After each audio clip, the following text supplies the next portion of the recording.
AI data centers face a new power and cooling test in 2027. ASHRAE, Pacific Northwest National Laboratory, and the National Electrical Manufacturers Association have introduced an AI data center energy performance framework to help data center owners, engineers, and operators manage the growing technical demands of high density computing. The framework, hosted by ASHRAE, is designed as a practical resource for new construction, retrofits, and ongoing facility operations. It focuses on the building systems behind AI infrastructure, including cooling, electrical distribution, energy use, water use, and reliability. The release comes as artificial intelligence and high performance computing continue to reshape the data center market. AI workloads often require higher rack densities and can create more variable power and cooling demands than traditional computing environments. That shift is putting more pressure on mechanical and electrical systems, as well as local utility infrastructure. ASHRAE cited Pew Research Center data showing that the U.S. has more than 3,000 operational data centers, with another 1,500 in development. As more facilities come online, operators are facing a familiar but more urgent question: how to support growth without creating avoidable energy, cooling, or uptime risks. The new framework does not focus on one part of the facility. Instead, it looks across the full life cycle, from early planning and design to commissioning, retrofit work, and daily operation. That broader approach matters because AI-focused facilities are increasingly shaped by the interaction between power delivery, thermal management, and system resilience. ASHRAE's contribution is tied to HVAC, thermal management, and facility performance, including its work through Technical Committee 9.9 on mission-critical facilities, technology spaces, and electronic equipment.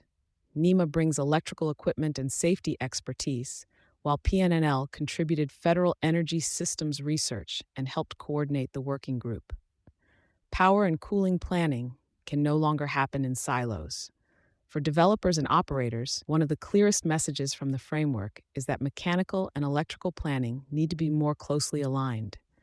In AI data centers, cooling design, power distribution, equipment protection, and uptime strategy are connected decisions, not separate work streams. A facility may improve cooling performance, but still face reliability concerns if electrical systems are not sized, coordinated, or protected for the operating profile. At the same time, power upgrades can increase heat loads and shift cooling requirements. The framework encourages teams to evaluate those trade-offs earlier in the process. The guidance is not positioned as a universal mandate. Data center operators face different constraints depending on climate, utility capacity, water availability, financing, customer requirements, and local infrastructure. A site in a water-stressed region may prioritize water efficiency, while another facility may focus on grid resilience, cooling energy, or electrical equipment performance.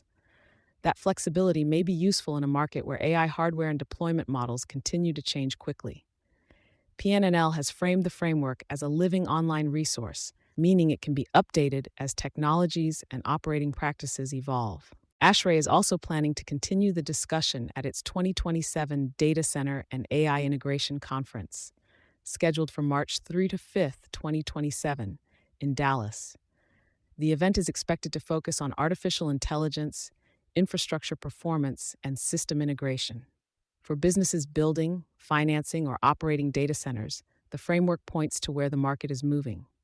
AI is not only changing compute demand, it is also changing how facilities are designed, powered, cooled, and maintained.